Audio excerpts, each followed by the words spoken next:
بسم الله الرحمن الرحيم الحمد لله نحمده ونستعينه ونستغفره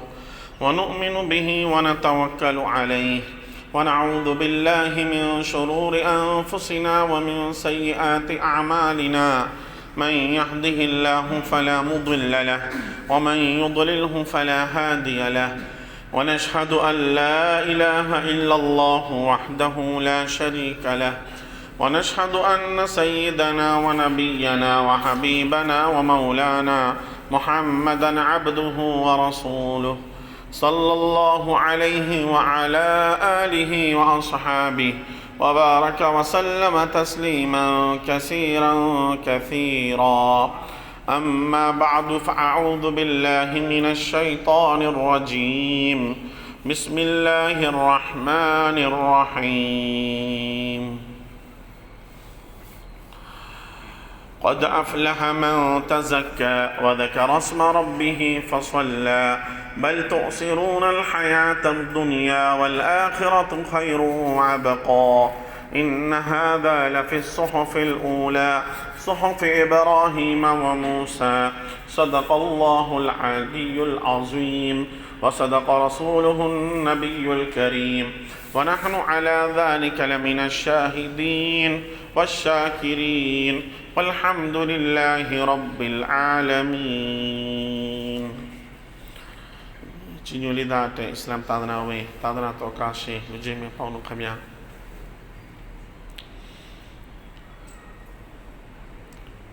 အခုကျွန်တော်တို့တွေကိုအလ္လာဟ်ရှင်မြတ်တခင်ချင်းမြတ်ထားတဲ့ဒီလမ်းမြတ်ဟာအလုံးကိုမုံမြတ်လာတဲ့လမ်းမြတ်ဖြစ်ပါတယ်ကျွန်တော်မြတ်ကုရ်အာန်မှာအလ္လာဟ်ရှင်မြတ်တခင်မိတ်တော်မူတယ်တနေ့မှာဆန္ဒလာအလ္လာဟ်ရှင်မြတ်တခင်ဖန်ဆင်းထားတယ်တဲ့အဲ့ဒီဆန္ဒလာထဲမှာလေးလာကိုအရှူရီဟူရုမ်အဖြစ်အလ္လာဟ်ရှင်မြတ်တခင်တမတ်ထားတော်မူတယ်အရှူရီဟူရုမ်ဆိုတာထုံမြတ်တာကိုဆိုလိုတာဖြစ်တယ်မြင့်မြတ်တာကိုဆိုလိုတာဖြစ်တယ်အဲ့တော့ထုံမြတ်တယ်လားမြင့်မြတ်တယ်လားတနေ့မှာလေးလာအဲ့တော့ဒါကကျွန်တော်တို့ရဲ့နဘာတခင်ကျေးဇူးတော်ရှင်မဟာတမန်တော်ကြီးမုဟမ္မဒ်ရဆူလလာဆလ္လာလာဟူအလိုင်ဟီဝဆလမ်ခိကြောင့်ပြီးတော့မဒီလာလေးလာကိုမုံမြတ်တယ်လာမြအဖြစ်တမတ်တာမျိုးမဟုတ်ဘဲနဲ့တမန်တော်ကြီးဆလ္လာလာဟူအလိုင်ဟီဝဆလမ်မပွင့်ပေါ်မီအလင်းတွေကဇမာနာဂျာဟီယတ်မှာတဲ့ကိုကအရဗ်ကဘာမှာဒီလေးလာဟာထွတ်မြတ်ပြီးသားမြင့်မြတ်ပြီးသားဖြစ်တယ်အဲ့တော့ဒီလေးလာရောက်ပြီဆိုလို့ရှိရင်အရဗ်ကဘာကလူတွေတယောက်နဲ့တယောက်စစ်မတိုက်တော့ဒီသားနဲ့သာသနာတော်ကရှင်ပေါင်းတို့ခင်ဗျာဘလောက်ကြီးပဲကိုအရှိမကိုအလုံးကိုမုန်းပါတယ်ဆိုတဲ့ရန်သူအရှိမရောက်နေပါစီအဲ့တော့လွယ်လေးတကူနဲ့သူ့ကိုတက်ဖြတ်လို့ရမယ်ဆိုလို့ရှိရင်လည်းဒီအရှူရီဟူရုမ်ထဲမှာဆိုရင်ကိုအဖေကိုတတ်ထားတဲ့သူကိုမိသားစုကိုတတ်ထားတဲ့သူကိုညီကိုမောင်နှမကိုမတော်မတရားတတ်ထားတဲ့သူဘရောမအဲ့ဒီသူကိုအခွင့်ရပါလေနဲ့ကလေးသားမချေဘူးတော့အဲ့ဒီကြောင့်မလို့ကျွန်တော်မကုရ်အာန်ရဲ့တန်နေရာမှာလေအလ္လာဟ်ရှင်မြတ်တခင်မိတော်မူတယ်အစအလူနကအန်ရှဟရ်အလ်ဟရမ်ကိုရမဆလ္လာလာဟူအလိုင်ဝါဆလမ်ထံတော်ဘာမှလာရောက်ပြီးတော့မှမင်းမြန်ကြတယ်တဲ့အရှဟရ်ဟရမ်နဲ့ပတ်သက်ပြီးတော့မှမုံမြတ်လာတဲ့လများနဲ့ပတ်သက်ပြီးတော့မှတမန်တော်ကိုလာရောက်မင်းမြန်တော်မူတယ်အဲ့တော့အလ္လာဟ်ရှင်မြတ်တခင်ကတမန်တော်ကိုမိတ်ခိုင်းတယ်ကုလကိုရောအသင်ဖြေလိုက်ပါကီတာလွန်ဖီဟီကဘီရဝဆဒ်အန်ဆဘီလ ল্লাহ ဝကုဖရ်ဘီဝလ်မစဂျစ်အလ်ဟရမ်အဲ့တော့ဒီအရှဟူရီဟူရမ်မှာတုံးနဲ့တူတပ်ဖြတ်ခြင်းစစ်တိုက်ခြင်းဒါတွေအားလုံးကကြီးလေးတဲ့အဖြစ်တွေဖြစ်တယ်အဲ့တော့ကိသာတဲ့သာသနာတော်ကရှင်ပေါင်းတို့ခင်ဗျာဒီလတွေမှာလူတွေကိုမစဂျစ်ဟရမ်ဘလီဝေချောင်းတော်ဘက်ကိုသွားတဲ့နေရာမှာဟန်တားမှုတွေမပြုရဘူးဒါကိုရှရီယတ်ကတင်ပြအဲ့တော့ကျွန်တော်တင်ပြခြင်းတာဒီအရှဟူရီဟူရမ်လေးလာရှိတယ်အဲ့တော့ဒီလေးလာထဲမှာ3လဟာစက်တိုက်ဖြစ်တယ်3လဟာစက်တိုက်လာဟာဒီစ်မှာနဗီဆလ္လာလာလီဝဆလမ်မြတ်တော်မူတဲ့ဆလာဆွန်မတဝါလီယာတ်အရှဟူရီဟူရမ်နဲ့လေးလာမှာ3လဟာစက်တိုက်ဖြစ်တယ်အဲ့တော့အဲ့ဒီစက်တိုက်3လကဘယ်လာသည်လဲဇွလ်ကာဒါလာအခုကျွန်တော်တို့လက်ဝဲမှာရရှိထားတဲ့လဇွလ်ကာဒါလာနော် and ဒုတိယလကဇွလ်ဟဂျ်လာ ဒီသားတဲ့သာသနာတော်ကရှင်ပေါင်းတို့ခင်ဗျာအဲ့တော့တတိယလကမုဟရမုလ်ဟာရမ်လို့ခေါ်တဲ့ဒီသားတဲ့သာသနာတော်ကရှင်ပေါင်းတို့ခင်ဗျာကျွန်တော်တို့အစ္စလာမ်ရဲ့ခုနှစ်ရာဆိုလို့ရှိရင်စံဦးစာလပေါ့အဲ့တော့ဒီ3လဟာဆိုလို့ရှိရင်စက်တိုက်ဖြစ်တယ်တစ်ခုကဘာလဲဒီသားတဲ့သာသနာတော်ကရှင်ပေါင်းတို့ခင်ဗျာဇွလ်ကာဒါနောက်တစ်ခုကဇွလ်ဟဂျ်နောက်တစ်ခုကမုဟရမ်ဒီလ3လဟာစက်တိုက်ဖြစ်တယ်နောက်တစ်ခါဟုတ်ပြီလားလို့တီတန်တလားရှိတယ်တဲ့အရာကိုရာဂျဘ်မူဖရဒ်လို့ခေါ်တယ်သူကဟိုတီတန်လာဖြစ်တယ်ဒီသားတဲ့သာသနာတော်ကရှင်ပေါင်းတို့ခင်ဗျာအဲ့တော့အဲ့ဒါဘယ်လာလဲဆိုတော့အခုကျွန်တော်တို့ဟုတ်ပြီလားနော်ရှာဘာန်နဲ့ဂျမာဒ်အလ်အခရာရဲ့ဂျာဝရဂျဘ်မူဒရဝဂျမာဒ်ဟုတ်ပြီဘိုင်နဂျမာဒ်အလ်အူလာဝရှာဘာန်ဟုတ်ပြီဘိုင်နဂျမာဒ်အလ်အခရာဝရှာဘာန်အဲ့တော့ဂျမာဒ်အလ်အခရာနဲ့ရှာဘာန်ရဲ့ဂျာလာမှာရှိတယ်လာရာဂျဘ်လာအဲ့ဒီရဂျဘ်လာဆိုလို့ရှိရင်လေဒါအရှူရီဟူရမ်နဲ့မှာပါတယ်ဒီမုံမြတ်တဲ့လများဖြစ်တယ်အဲ့တော့ဒီနေ့တွေရဲ့ဒီလတွေကိုဖန်ဆင်းထားတာဘယ်သူလဲအလ္လာဟ်ရှင်မဲ့တခင်မဲ့ဖန်ဆင်းထားတာဖြစ်တယ်အဲ့တော့အလ္လာဟ်ရှင်မဲ့တခင်ကပဲဟုတ်ပြီလားထွန်းမြတ်မှုကိုချစ်မြတ်တာအဲ့တော့ဒီလတွေထဲမှာဒီ၄လကိုအလ္လာဟ်ကထွန်းမြတ်မှုချစ်မြတ်တယ်ဒါကိုကျွန်တော်တို့တွေလက်ခံရမယ်အဲ့တော့ဒီလိုထွန်းမြတ်မှုရှိသွားတဲ့ဒီ၄လလေးသားတဲ့သာသနာတော်ကရှင်ပေါင်းတို့ခင်ဗျာတခြားလများနဲ့ဆိုင်နေဆိုလို့ရှိရင်ဒီ၄လမှာအခုနအာရဗ်ကဘာမှာစစ်ဖြစ်ခွင့်မရှိတော့ဘူးနော်လေးသားတဲ့သာသနာတော်ကရှင်ပေါင်းတို့လူတွေကိုဟုတ်ပြီလားနော်ကောင်းကောင်းမွန်မွန်နဲ့ဟတ်တွေအူမရာတွေပြုခွင့်ပေးရမယ်အဲ့တော့လူတွေလွယ်လေးတကူနဲ့ဟတ်အူမရာပြုလို့ရသွားတယ်အဲ့တော့တဘောကဒီလမ်းပန်းဟုတ်ပြီဆက်သွယ်မှုတွေတွာလာတဲ့နေရာမှာလွယ်ကူမှုတွေကိုအလ္လာဟ်ရှင်ရဲ့တခင်ကဘာလုပ်လိုက်လဲအဲ့တော့လူတွေကိုချင်းမြစ်လိုက်တယ်အဲ့တော့ဒီသားတဲ့သာသနာတော်ကရှင်ပေါင်းတို့ခင်ဗျာရန်သူတွေကလာတဲ့အူမရာပြုမဲ့သူတွေကိုဟတ်ပြုမဲ့သူတွေကိုအသက်အန္တရာယ်ပြုဖို့အတွက်လမ်းမှာစောက်ဆိုင်ပြီးတော့မှအသက်အန္တရာယ်ပြုလို့ရမလားမရတော့ဘူးအဲ့ဒီကြောင့်မလို့ဒီလများဟာအရှူရီဟူရမ်လည်းဖြစ်တယ်လို့အရှူရီဟဂျ်လည်းဖြစ်တယ်ဟိုကျွန်တော်တို့လက်ဝဲမှာရရှိထားတဲ့လဟာအရှူရီဟူရမ်လည်းဖြစ်တယ်လို့အရှူရီဟဂျ်လို့လည်းခေါ်တယ်အရှူရီဟဂျ်လဘယ်နှလားရှိလဲအရှူရီဟဂျ်3လရှိတယ်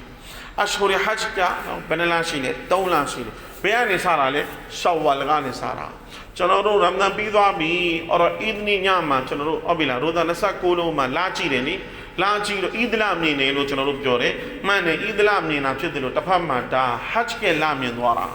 ရှောဝါလဝင်သွားပြီဆိုတာနဲ့ဒါဟာဟဂျ်ကလာဝင်သွားပြီအဲ့တော့အရှူရီဟဂျ်က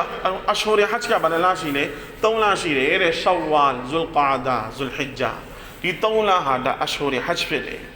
အဲ့တော့လူတယောက်ကလေးသားတဲ့သာသနာတော်ကရှင်ပေါင်းတို့ခင်ဗျာအခုရမဇန်လပြီးပြီးတော့မှအီဒ်လာမြင်နေအီဒ်လာမြင်မိလာနဲ့သူဟာငါဒီနေ့ဟဂျ်သွားမယ်ဆိုပြီးတော့မှတန်တိတ်တန်ချပြီးတော့မှအခုတည်းကနေပြီးတော့မှအဟ်ရမ်ခြုံနာမယ်ပိုင်လားလေးသားတဲ့သာသနာတော်ကရှင်ပေါင်းတို့ခင်ဗျာအဟ်ရမ်ခြုံထားလို့ရတယ်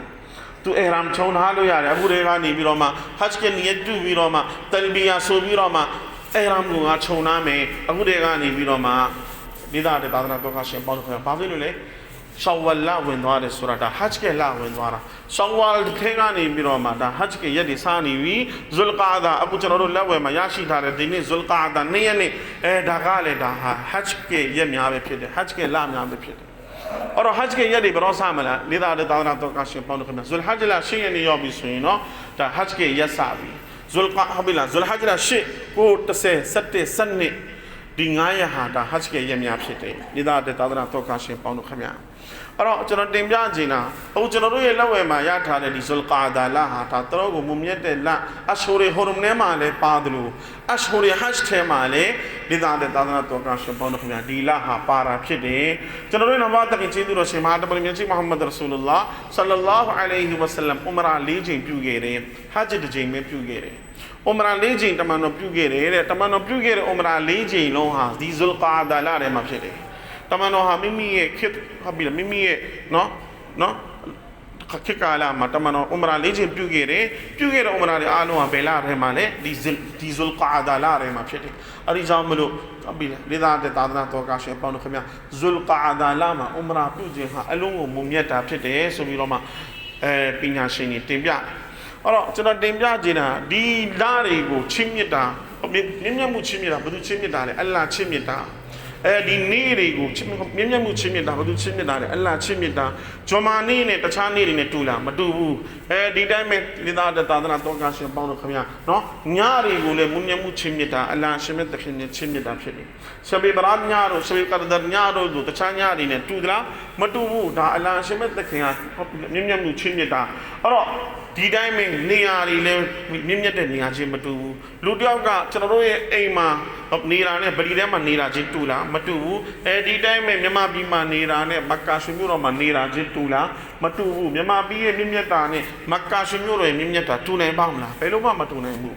ဒီသားတဲ့သာသနာတော်ကရှင်ပေါင်းတော်ခင်ဗျာကုရ်အာန်မှာလည်းလာပြောတယ်တိလ်ကရုဆူလ်ဖဒ်လနာဘာဒဟွမ်အလာဘာဒ်အလ္လာဟ်ရှင်မြတ်တဲ့ဆေလွတ်လိုက်တဲ့ရဆူလ်ရှိတယ်တဲ့နဗီနဲ့ရဆူလ်နဲ့ပေါင်းလိုက်မယ်ဆိုလို့ရှိရင်တော့3,400အနေအများရှိတယ်ရဆူလ်ပဲတီးတန်ရေးတွက်မယ်ဆိုရင်တော့313ပါးရဆူလ်လာခဲ့တယ်အဲ့ဒီ313ပါးရဆူလ်ထဲမှာတော့မှာတဲ့တိလ်ကရုဆူလ်ဖဒ်လနာဘာဒဟွမ်အလာဘာဒ်ရဆူလ်အချို့နဲ့အချို့ရဲ့အစိမ့်တန်းခြင်းကမတူဘူးအချို့ရဆူလ်ကိုငါအလ္လာဟ်ရှင်မြတ်တဲ့ခင်ကအစိမ့်တက်ဖို့ချင်းမြတ်တော်မူတယ်လို့ကုရ်အာန်မှာအလ္လာဟ်ပြောထားတယ်ဒါအလ္လာဟ်ရှင်မြတ်တဲ့ခင်ဖန်ဆင်းထားတဲ့ဟုတ်ပြီလားနေ့တွေရက်တွေလတွေဟုတ်ပြီလားတတ္တဝါတွေဖြစ်တယ်အလ္လာဟ်ဘုသူ့ကိုမြင့်မြတ်မှုပို့ချင်းမြင့်ခြင်းလေဒါအလ္လာဟ်ရဲ့သဘောဆန္ဒပဲဖြစ်တယ်ဒါတွေကိုကျွန်တော်တို့လက်ခံရမယ်ဒါတွေကိုကျွန်တော်တို့လက်ခံရမယ်အဲ့တော့ကျွန်တော်တင်ပြခြင်းတာအထူးအဲ့လိုအရှိုရီဟူရုမ်ကိုရတယ်အရှိုရီဟတ်ကိုကျွန်တော်တို့လက်ဝဲမှာရတယ်ဆိုရင်အထူးသဖြင့်ကျွန်တော်တို့ဘာလုပ်ရမှာလဲကုရ်အာန်မှာပြောတယ်ဖလာတဇလီမူဖီဟင်နအန်ဖူဆာကုမ်ကျွန်တော်တို့တဲ့အဲ့ဒီလို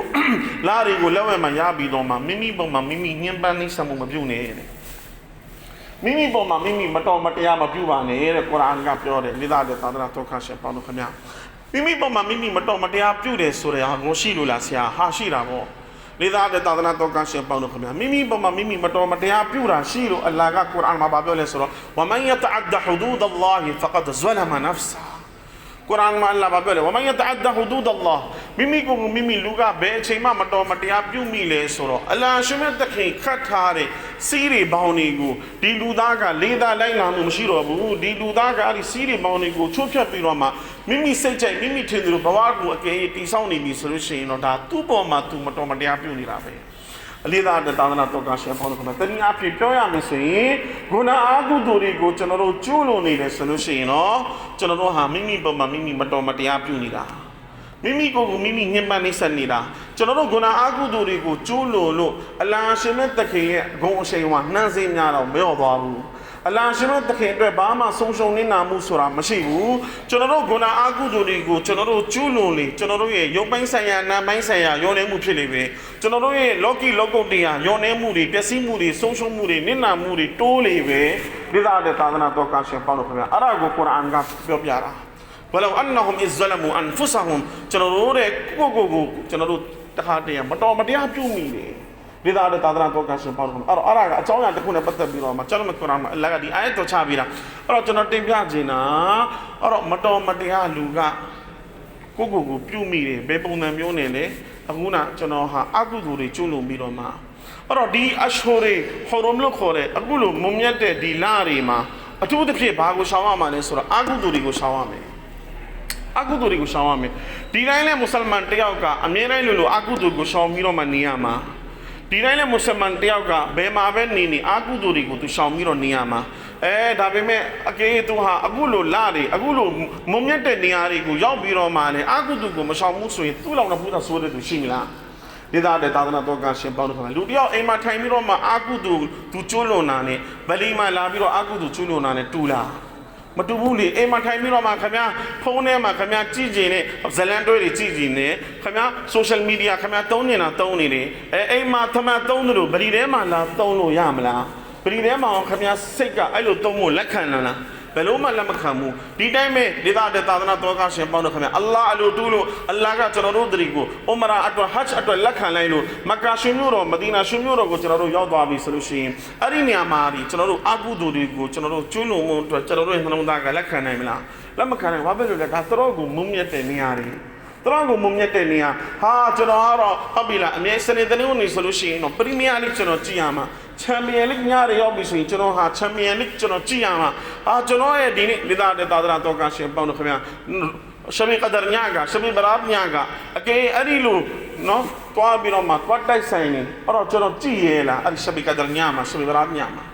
ဒီလိုအလာရှိမဲ့တခင်မုံမြတ်မှုချင်းမြင့်ထားတဲ့ဒီညတွေအဲ့ဒီညတွေကိုကျွန်တော်ကဟာတခြားညတွေလိုပါပဲကွာဆိုပြီးတော့မှကျွန်တော်ဟာအဲ့ဒီညတွေမှာခုနအာကုသိုလ်ကိုကျိုးလို့စမြဲကျိုးလို့နေတယ်ဆိုလို့ရှိရင်တော့ဒီသားတဲ့သာသနာတော်ကရှင်ပေါင်းတို့ခင်ဗျာကျွန်တော်တော့နဖူးစာစိုးတဲ့သူတော့မရှိဘူးကျွန်တော်တော့မိုင်မဲတဲ့သူတော့မရှိဘူးဟုတ်ပြီလားကျွန်တော်ရဲ့နှလုံးသားတည်သွားပြီဆိုတဲ့ဒါလက္ခဏာပဲဒီသားတဲ့သာသနာတော်ကရှင်ပေါင်းတို့ခင်ဗျာနှလုံးသားရှင်တန်နေတဲ့သူတွေဘယ်တော့မှအဲ့ဒီလိုလုပ်ရမျိုးမလုပ်ဘူးအဲ့ဒီကြောင့်မလို့လေးသားတဲ့သာသနာတော်ကရှင်ပေါင်းတို့ခင်ဗျာအဲ့တော့ဒီလိုမုံမြတ်တဲ့လတွေမုံမြတ်တဲ့နေ့တွေမုံမြတ်တဲ့နေရာတွေဒါတွေအားလုံးကကျွန်တော်တို့တွေကိုအလာရှင်နဲ့တခင်နဲ့နီးကပ်အောင်လုပ်ပေးဖို့အလာတတ်မှတ်ထားတာဖြစ်တယ်ဒီလိုညတွေကိုအကြောင်းခံပြီးတော့မှတောက်ဖာတွေပြုတ်ပြစ်သွားတယ်တာကျွတ်တွေဖတ်ဖြစ်သွားတယ်ဟုတ်ပြီလားနော်ကျွန်တော်တို့နော်လိသားတဲ့သာသနာတော်ကရှင်အပေါင်းတို့ခင်ဗျာအများကြီးကောင်းမှုကုသိုလ်တွေကိုကျွန်တော်တို့ပွားနိုင်သွားတယ်ဒီတိုင်းပဲနေရာတွေကိုအကြောင်းခံပြီးတော့မှဗလီဝကျောင်းတော်တွေလာပြီဆိုလို့ရှိရင်လိသားတဲ့သာသနာတော်ကရှင်အပေါင်းတို့ခင်ဗျာကုရ်အာန်ကဘာပြောလဲဗလီတွေကိုလာပြီဆိုလို့ရှိရင်တဲ့အသိစိုးရင်ပြီးတော့မှလာရမယ်ကြောက်ရွံ့ပြီးတော့မှလာရမယ်ဘာပုံဘာကိုစိုးရင်ပြီးတော့ဘာကိုကြောက်ရွံ့ပြီးတော့လဲငါအခုသွားနေတာဘယင်းတကဘယင်းကိုစိုးပိုင်တော်မူသောအရှင်အဲ့ဒီအရှင်ရဲ့ကိုသွားနေတာကျွန်တော်တို့ဒီကနေ့တမရနဲ့တွေ့ဖို့ဘင်းနဲ့တွေ့ဖို့သူ့နန်းတော်သူ့ရဲ့ရုံးကိုသွားမယ်ဆိုရင်ကျွန်တော်ဘယ်လိုပြင်ဆင်ပြီးတော့မှသတိထားပြီးတော့မှကျွန်တော်သွားလေဘာမှအမှားအယွင်းမဖြစ်ရလေအောင်ဟုတ်ပြီလားနော်သူစိတ်မဆိုးရလေအောင်ဘယ်လိုကျွန်တော်တို့သတိထားလဲအဲ့ဒီတိုင်းပဲအဲ့ဒီထက်ပိုပြီးတော့မှဒီအလတ်အိမ်ကိုလာတဲ့အချိန်မှာကျွန်တော်တို့ပိုပြီးတော့သတိထားရမယ်ပိုပြီးတော့မှဂိမ်းဆိုင်ပြီးတော့လာမယ်အဲ့တော့ဒါတွေအားလုံးကဒါမြင့်မြတ်မှုတွေကိုအကြောင်းခံအဲ့တော့ဒီတိုင်းမှာကျွန်တော်ဒါကိုပဲတင်ပြချင်တာအဲ့တော့အလ္လာဟ်ကဒီအရှဟူရီဟူရုမ်လေးလကျွန်တော်တို့တွေကိုအလ္လာဟ်ရှင်မြတ်တခင်ချင်းမြင့်လိုက်တယ်အဲ့တော့တခြားလားတွေမှာအာကုသူတခြားလားတွေမှာအာကုသူကျွန်တော်တို့တွေကိုရှောင်ခိုင်းတယ်လို့ဒီလားတွေမှာကျွန်တော်တို့ပို့ပြီးတော့ရှောင်ရဒေသတဲ့သာသနာတော်ကရှင်ပေါင်းတို့ခင်ဗျာကျွန်တော်တို့မူသားပြောတာတွေအထူးပဲရှောင်ရမယ်ဘဒနဇရီလို့ခေါ်တဲ့မျက်စိကစားတာတွေကိုမျက်စိတရားနာတွေကိုအထူးပဲရှောင်ရမယ်ဒေသတဲ့သာသနာတော်ကရှင်ပေါင်းတို့ခင်ဗျာမလိတ်တပတ်လောက်တာတွေကိုအထူးပဲရှောင်ရမယ်အတိုးပြတိုးယူလောက်တာတွေကိုအထူးပဲရှောင်ရမယ်ဒေသတဲ့သာသနာတော်ကရှင်ပေါင်းတို့ခင်ဗျာအရက်သေးတာတောက်စားတာတွေကိုအထူးပဲရှောင်ရမယ်ဒီအာကုသိုလ်တွေအားလုံးကိုကျွန်တော်တို့ဆွလို့ရမယ်ဒေသတဲ့သာသနာတော်ကရှင်ပေါင်းတို့ခင်ဗျာဘာဖြစ်လို့လဲဒီရက်တွေအားလုံးကိုဒီလတွေအားလုံးကိုကြည့်လိုက်အလ္လာဟ်ကဒီလတွေမှာဒီရက်တွေမှာဘယ်အကြောင်းတွေကိုပြန်ပြီးတော့မှအလ္လာဟ်ဟာပြန်ပြောင်းပြီးတော့သတိရစေတာလေမိသားစုတစုဟဇရတ်အီဘရာဟီမ်အလနဘီနာအလိုင်ဟိဆလာတူဝဆလာမ်နဲ့ဟဇရတ်ဟာဂျရာအလိုင်ဟိဆလာတူဝဆလာမ်နဲ့ဟဇရတ်အစ္စမာအီလ်အလနဘီနာအလိုင်ဟိဆလာတူဝဆလာမ်အဲ့ဒီမိသားစုတစုရဲ့အကြောင်းတွေကိုအလ္လာဟ်ကပြန်ပြီးတော့မှဖြစ်စေတဲ့လတွေပြန်ပြီးတော့မှလှုပ်စေတဲ့လတွေပြန်ပြီးတော့မှမြင်အောင်စေတဲ့လတွေမိသားစုသာသနာတော်ကရှင်ပေါင်းတို့ခင်ဗျာအရှူရီဟဂျ်ဆိုတာအဲ့တော့ဒီမိသားစုတစုဟဇရတ်အီဘရာဟီမ်အလနဘီနာအလိုင်ဟိဆလာတူဝဆလာမ်အလ္လာဟ်အတွက်အကုန်စရေးလိုက်တာအလ္လာဟ်ရဲ့အချစ်ရဖို့အတွက်အလ္လာဟ်ကျင့်တဲ့မြတ်ဖို့အတွက်အားလုံးစရေးတာဇနီးကိုလူသူမရှိတဲ့နေရာမှာတွားထားခိုင်းနေအလ္လာဟ်အတွက်တွားထားခဲ့တယ်ဒီဟုတ်ပြီလားနော်ဒီကလေးလေးအခုမှနော်နိုးဆိုနေတဲ့ကလေးလေးကိုအလ္လာဟ်ရှင်မတ်တခင်ကဟီဂျာစ်ပြီးနေအခုမက္ကာလို့ခေါ်တာပေါ့အဲ့ဒီမှာမီးမရှိရေမရှိစားတောက်စရာမရှိလူသူမရှိတဲ့အဲ့ဒီတောင်ရဲ့ဂျားထဲမှာအလ္လာဟ်ကတွားထားခိုင်းနေဟဇရတ်အီဘရာဟီမ်အလာနဘီနာအလိုင်ဟိဆလာတူဝဆလာမ်တခိုးမှအလ္လာဟ်ကိုစောရကမတက်ပင်းနေအဲ့ဒီဇနီးချောချောလှလှလေးဇနီးငယ်ငယ်လေးနော်ကလေးငယ်ငယ်လေးကိုအဲ့ဒီမှာထားပြီးတော့မှအလ္လာဟ်အမင်းနဲ့ထွက်ခဲ့တယ်အဲ့တော့ကြံခဲ့တဲ့ဇနီးကလည်းအလ္လာဟ်အမင်းနဲ့ရှင်ကျမကိုထားခဲ့တာလားရှင်ကျမကိုအလ္လာဟ်အမင်းနဲ့ဒီနေရာမှာထားခဲ့တာလားအဲ့ဒါဆိုရင်အီဒန်လိုင်းယူဟုတ်ပြီလိုင်းယူဒိုင်းယာအလ္လာဟ်လုံးဝကျမရဲ့အလ္လာဟ်ဖြည့်ဆည်းမှာမဟုတ်ဘူးဆုံးရှုံးနေတော့လုံးဝမဟုတ်ဘူးဆိုပြီးတော့မှအဲ့ဒီဇနီးငယ်ငယ်လေးအဲ့ဒီဇနီးလှလှလေးဇနီးဆိုတာကလေးသားတဲ့တာသနာတော်ကရှင်ပေါင်းတို့ခင်ဗျာဈေးတဲ့တယောက်ရဲ့တမီးမဟုတ်ဘူးအဲ့ဒီဇနီးကဟုတ်ပြီလားစီးပွားရေးရှင်တယောက်ရဲ့တမီးမဟုတ်ဘူးအဲ့ဒီဇနီးကပုံပေါ်တန်လူတယောက်ရဲ့တမီးတယောက်မဟုတ်ဘူးအဲ့ဒီဇနီးကဘယင်တစ်ပါးရဲ့တမီးဘယင်တစ်ပါးရဲ့တမီးဘယင်ရဲ့အိမ်မှာဘယင်ရဲ့ဟုတ်ပြီလားနော်ကြီးပြင်းလာတဲ့ဒီမိန်းကလေးတယောက်ဇနီးငယ်ငယ်လေးကိုအလ္လာဟ်အမိန့်နဲ့ထားခိုင်းခဲ့တယ်အဲ့ဒီဇနီးကလည်းအဲ့ဒီမှာအလ္လာဟ်အတွက်ဆိုပြီးတော့မှနေခဲ့တယ်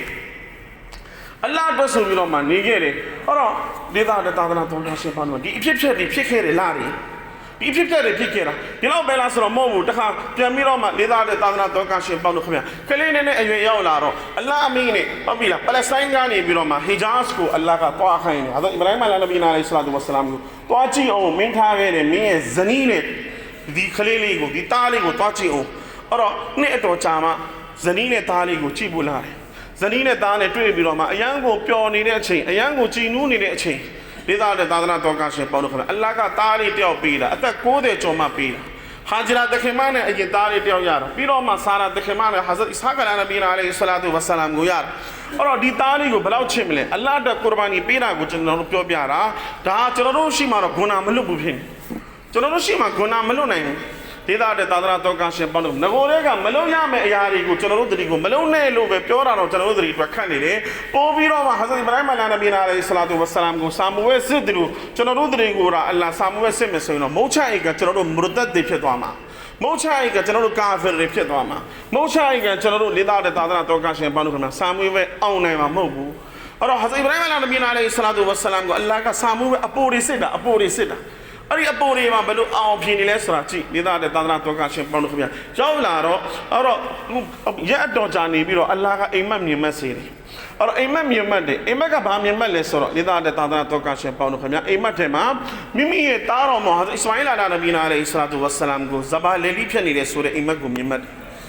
အဲ့ဒီအိမ်မက်ကိုမြင်မက်တော့အခုဒါနဘီမတ်တဲ့အိမ်မက်ဆိုတာဒါဝါဟ်ရပ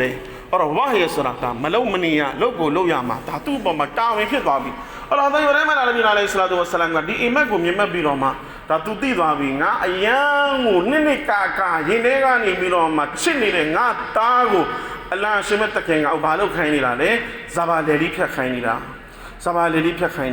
ာအဲ့တော့ဟာဇတ်အီဘရာဟိမ်နဘီနာအလိုင်ဆလာတူဝဆလမ်ကသားကိုပြောတယ်ယာဘူနိုင်ယာအိုချစ်လာစွာတော့အပါရဲ့သားလေးအင်နီအရာဖီလ်မနာမ်အပါညာကအိမ်မက်မြင်မက်တယ်အန်နီအစဘဟူကဖန်ဇူရမာဇာတရာအပါသားကိုလေလီဖြတ်နေတယ်အဲ့တော့ဖန်ဇူရမာဇာတရာဒီကိစ္စနဲ့ပတ်သက်ပြီးတော့မှသားဘယ်လိုသဘောရလဲ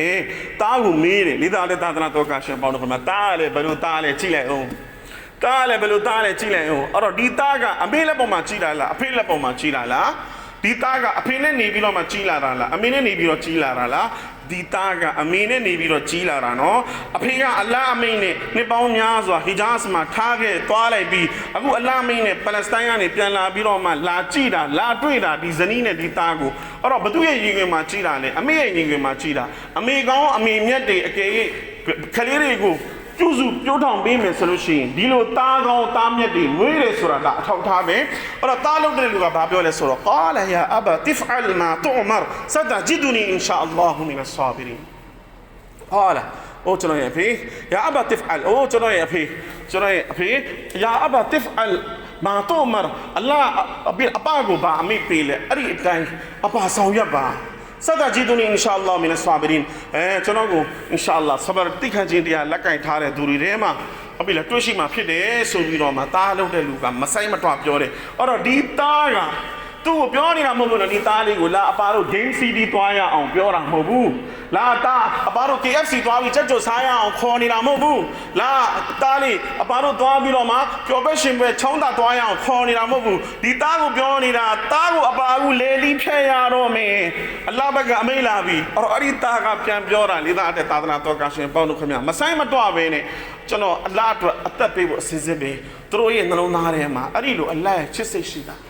ဒီသားတဲ့သာသနာတော်ကရှင်ပေါင်းတို့ခင်ဗျအဲ့တော့ဒီအဖြစ်တွေဖြစ်ခဲ့တယ်အဲ့တော့ဒီလိုပိဿမှုတွေဖြစ်ခဲ့တယ်အဲ့တော့ဒီမိသားစုတစုရဲ့ဒီပိဿမှုတွေကိုအလ္လာဟ်ကဘယ်လောက်တောင်နှစ်သက်သွားလဲဆိုရင်ဘယ်လောက်တောင်နှစ်သက်သွားလဲဆိုလို့ရှိရင်ဒီသားတဲ့သာသနာတော်ကရှင်ပေါင်းတို့ခင်ဗျမနေ့ဖြန်ကရမနေ့ထိအောင်လာမဲ့ကမ္ဘာလူသားတွေအားလုံးကိုဒီကာလဒီအချိန်ရောက်ပြီဆိုလို့ရှိရင်ဒီအလုပ်တွေကိုပြန်လုပ်ခိုင်းတယ်ဒီအလုပ်တွေကိုပြန်လုပ်ခိုင်းတယ်ဒီနေရာကိုသွားခိုင်းတယ်လေသားတဲ့သာသနာတော်ကရှင်ပေါင်းတို့ခင်ဗျာငါဒီမိသားစုကိုဒီနေရာမှာဆက်စစ်ခဲ့တယ်အခုအလ္လာဟ်ကဟာဇတ်အီဘရာဟိမ်နဘီနာအလိုင်ဆလာတူဝဆလမ်ကိုပြောတယ်ဝါဇင်ဖီနာစ်ဘီလ်ဟဂျ်ယာတူကရီဂျာလာဝါလာကုလ်ဒါမင်ယာတီနာမင်ကုလ်ဖဂျ်အမီကအဲ့တော့အတင်းနဲ့ဟဂျ်အတွက်လူတွေကိုဖိတ်ခေါ်မှုပြုဟာဇတ်အီဘရာဟိမ်နဘီနာအလိုင်ဆလာတူဝဆလမ်မကာမီအီဘရာဟိမ်လို့ခေါ်တဲ့နေရာမှာတက်ပြီးတော့ဟဂျ်ရဲ့အတန်ပေးတယ်အဲ့တော့အဲ့ဒီဟဂျ်ရဲ့အတန်ကိုအလ္လာဟ်ရှမတ်တခင်ကကဘာတစ်ခုလုံးကိုအဲ့ဒီအတန်ကိုပို့ပေးလိုက်တယ်အဲ့ဒီအတန်ကိုကြားသွားတဲ့နေရာတိုင်းကလူတွေဟုတ်ပြီလားနော်တထေးပဲဖြစ်ဖြစ်ဒေသတဲ့သာသနာတော်ကရှင်ပေါင်းတော့ဆင်းရဲသားပဲဖြစ်ဖြစ်မြို့သားပဲဖြစ်ဖြစ်တောသားပဲဖြစ်ဖြစ်လှဲလေလေးအောင်မြင်းတော့မချမ်းကြားတဲ့လူတိုင်းဟာကဘာဂျိုကဘာဂျားကနေပြီးတော့မှထွက်လာပြီးတော့မှနှစ်စဉ်နှစ်တိုင်းအဲ့နေရာမှာသွားပြီးတော့မှစုယုံကြတယ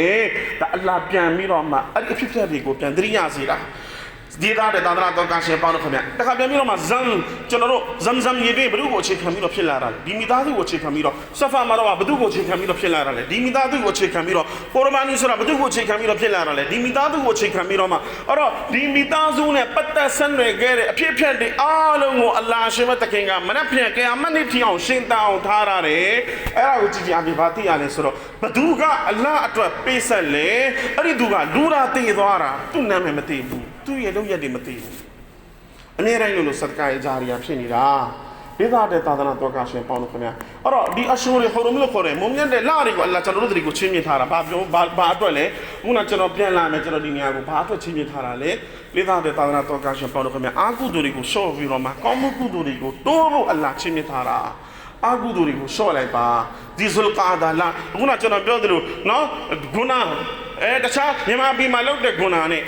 ့မက္ကာရှင်မြို့တော်မှာလုပ်တဲ့ဂုဏမတူဘူးအိမ်မှာလုပ်တဲ့ဂုဏနဲ့ဗလီမှာလုပ်တဲ့ဂုဏမတူဘူးရိုးရိုးညမှာခင်ဗျာဟုတ်ပြီလားနော်အရက်သေးစာတောက်စားတာနဲ့ဇင်နာကာမီတုမိစ္ဆာကျွလွန်တာနဲ့ရှဘေကဒရညမှာအရက်သေးစာတောက်စားတာဇင်နာကာမီတုမိစ္ဆာကျွလွန်တာတူပါမလားဘယ်လုံးမှမတူနိုင်ဘူးဒီတိုင်းပဲကျွန်တော်တို့ကတော့တစ်နှစ်ပတ်လုံးဒီလိုနေချင်းတို့နေမယ်မရဘူးခင်ဗျာဒီလေးလကိုတောင်းဖို့ထားရအဲ့ဒီလေးလထဲမှာတော့မာတဲ့လေးသားတဲ့တာသာတော်ကရှင်ပေါ့လို့ခင်ဗျာအမုံမြတ်ဆုံးရဲ့10ရက်ရှိသေးတယ်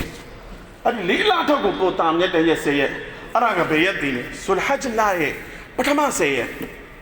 ်ဇူလ်ဟဂျ်လာမိမိဆိုတာနဲ့ပထမ10ရက်လေးသားတဲ့သာသနာတော်ကရှင်ပေါ့လို့ခင်ဗျာအဲ့ဒါကအလုံးကိုမမြတ်တဲ့နေ့အများဖြစ်တယ်ညအများဖြစ်တယ်ကုရ်အာန်မှာအဲ့ဒီနေ့တွေကိုအဲ့ဒီညတွေကိုအလ္လာဟ်ကကဆမ်ကျင်းဆိုပြီးတော့မှမိတ်တယ်ဝလ်ဖဂျ်ဝလယာလင်အရှရဝရှဖ်ဝလ်ဝတရဝလ်လိုင်လ်အီဒါယစရလေးသားတဲ့သာသနာတော်ကရှင်ပေါ့လို့ခင်ဗျာတော်ကိုမမြတ်တဲ့ရက်တွေတော်ကိုမမြတ်တဲ့လတွေအခုကျွန်တော်တို့လက်ဝဲမှာရထားတာဘာဖြစ်လို့လဲဆိုတော့ဒီအရှူရီဟတ်ကဘာဖြစ်လို့ဒီ10ရက်ကအလုံးကိုမမြတ်သွားရတာလဲဆိုလို့ရှိရင်ကျွန်တော်တို့ဒီရင်ကိုပြန်ပြီးတော့ခြုံငုံသုံးသပ်မယ်ဆိုလို့ရှိရင်ဒီညအုံးမြဘယ်နှခုရှိလဲ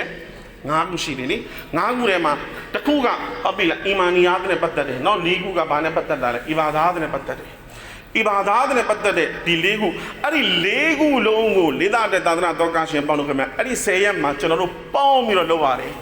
တနည်းပတ်လုံးကျွန်တော်တို့ပြန်ကြည့်လိုက်နမတ်အပိတနည်းပတ်လုံးဖတ်ရတယ်ပြီးတော့ရိုဇာတလထားဇကာတ်ကျွန်တော်တို့တနည်းမှာတစ်ခါပေးရတယ်တစ်ခါပြန်ပြီးတော့ဟဂျ်ကိုကျွန်တော်တို့လုပ်ချင်တဲ့အချိန်လုပ်လို့ရမလားလုပ်လို့မရဘူးဟဂျ်ကသူ့အတွက်တတ်မှတ်ထားတဲ့နေရာတတ်မှတ်ထားတဲ့ဟုတ်ပြီလားနော်အချိန်တတ်မှတ်ထားတဲ့ပုံစံရှိတယ်ဟဂျ်ဆိုတာဘာဟဂျ်ရဲ့လုံးငင်းကောက်အဓိပ္ပာယ်ကအီရာဒါကရနာယေရှုချင်းဆိုတဲ့အဓိပ္ပာယ်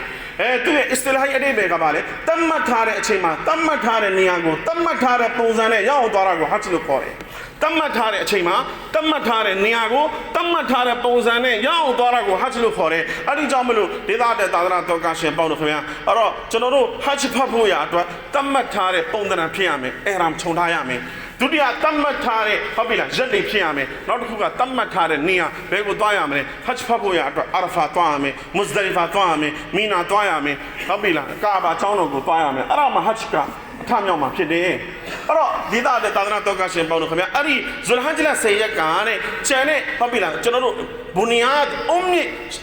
်ဒီညအုံးမြစ်အဲ့ဒီအုံးမြစ်9ခုလုံးအဲ့ဒီမှာစူးစီးပြီးတော့မှလောက်ရတဲ့ရက်များဖြစ်တယ်ဒီဇူလ်ဟဂျ်လာ10ရက်ဂျူလ်ဟဂျ်လာ10ရက်မှာကျွန်တော်ဟာအီမန်ရှင်ဆိုရင်ကျွန်တော်မှာအီမန်လည်းရှိသွားပြီနံပါတ်1နံပါတ်2ဒီသာသနာတော်ကရှင်ပေါင်းခင်ဗျာနမတ်ကျွန်တော်တို့ဇူလ်ဟဂျ်လာ10ရက်မှာနမတ်မဖတ်ဘူးလားနမတ်လည်းဖတ်တယ်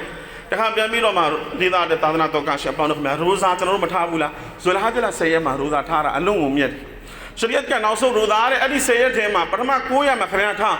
းခင်ဗျာ9ရက်စက်တိုက်ထားအယံကိုမမြတ်တာနောက်ဆုံးအဲ့ဒီ9ရက်တော့ခင်ဗျာမထားနိုင်ဘူးဆိုလို့ရှိရင်အာရဖာနေ့မှာရိုဇာတစ်လုံးထားလိုက်တဲ့အဲ့ဒီအာရဖာနေ့ထားတဲ့ဒီရိုဇာခင်ဗျာရဲ့အရှိန်နောက်တစ်နှစ်ပတ်လုံးရဲ့အာကုသူတွေကိုပယ်ဖြတ်ပေးတယ်အဲ့တော့ဒီထဲမှာရိုဇာလည်းပါသွားပြီဒီရက်ထဲမှာဇရာထဲမှာရိုဇာလည်းပါသွားပြီနောက်တစ်ခါကျွန်တော်တို့ရဲ့အစ္စလာမ်မှာဘာလို့လဲဒီသားတဲ့သာသနာတော်ကရှင်ပေါင်းတော့ကမှာစင်ရသားတွေကိုပေးချွေတာအစ္စလာမ်ကအလွန်ကြိုက်တယ်အဲ့တော့ဒီထဲမှာကုရ်ဘာနီလည်းပါသွားပြီဒီရက်တွေမှာကျွန်တော်တို့ကုရ်ဘာနီလုပ်တယ်နော်ဇလဟတ်17 17 17ကုရ်ဘာနီ3ရက်ကျွန်တော်တို့လုပ်ကြအဲ့တော့အဲ့ဒီကုရ်ဘာနီကျွန်တော်တို့လေလီဖြတ်ပြီးတော့မှအဲ့ဒီကုရ်ဘာနီဆွန်နတ်နဲ့အညီဖြစ်အောင်ကျွန်တော်တို့ဘယ်လိုလုပ်လဲဆိုတော့ကိုလုပ်တဲ့ကုရ်ဘာနီကို3ပုံပုံနဲ့တပုံကမိသားစုအတွက်တပုံကဆွေမျိုးသားချင်းတွေအတွက်တပုံကစင်ရသားတွေအတွက်အဲ့တော့ဇကာတ်နဲ့တူတဲ့အီဘာဒတ်လဲတဲ့ဒီထဲမှာပါသွားတယ်ဒီရက်ဒီထဲမှာဇကာတ်ကကျွန်တော်တို့ပုံမှာဘယ်လိုတစ်နေ့တစ်ခါဝါဂျစ်ဖြစ်လဲကျွန်တော်ဒီတိုင်းမှာကုရ်ဘာနီကလည်းနိဆာပန်ရှင်ပုံမှာဝါဂျစ်ဖြစ်သွားတယ်လိသားတဲ့သာသနာတော်ကရှင်ပေါင်းလို့ခင်ဗျာ နိဆာပန်ရှင်သူ့ပေါ်မှာဇကာတ်တဲ့တခါဝါဂျစ်ဖြစ်တယ်လို့ကိုရဘာနီကလည်းဘယ်သူမှဇကာတ်ရဲ့နိဆာပန်သွားတယ်အဲ့ဒီပုံမှာကိုရဘာနီဝါဂျစ်ဖြစ်သွားတယ်ဒီကိုရဘာနီဝါဂျစ်ဖြစ်ဖို့ရအတွက်ဟောလာနေဟောနှစ်ပတ်လည်ဖို့ရှရတ်မဖြစ်ဘူးဇကာတ်အတွက်တာဟောလာနေဟောနှစ်ပတ်လည်တာကိုစောက်ရတာလိလာတဲ့သာသနာတော်ကရှင်ပေါင်းတော့လူတယောက်ကဇူလ်ဟဂျ်လာ9ရက်နေ့မှာတညာကနေဘုံနဲ့350ရလိုက်တယ်ဒီလူပုံမှာကိုရဘာနီဝါဂျစ်ဖြစ်သွားပြီဒီကိုရဘာနီလို့ရတော့ဇကာတ်တော့သူပေးရမှာလားဆိုတော့မပေးရသေးဘူးဘာဖြစ်လို့လဲသူအခုရတာဇူလ်ဟဂျ်လာ9ရက်နေ့မှာ350သူရလိုက်တာလာမနဲ့ဇူလ်ဟဂျ်လာဟုတ်ပြီလား9ရက်နေ့ထိအောင်သူ့မှာဒီပတ်စံဒီအမောက်ရှိနေမှာသူလက်ထဲမှာသူ့ပေါ်မှာနောက်နဲ့ဇကာတ်ပေးရမှာအဲ့တော့လိလာတဲ့သာသနာတော်ကရှင်ပေါင်းတော့ခင်ဗျာအဲ့တော့ဒီစတုထ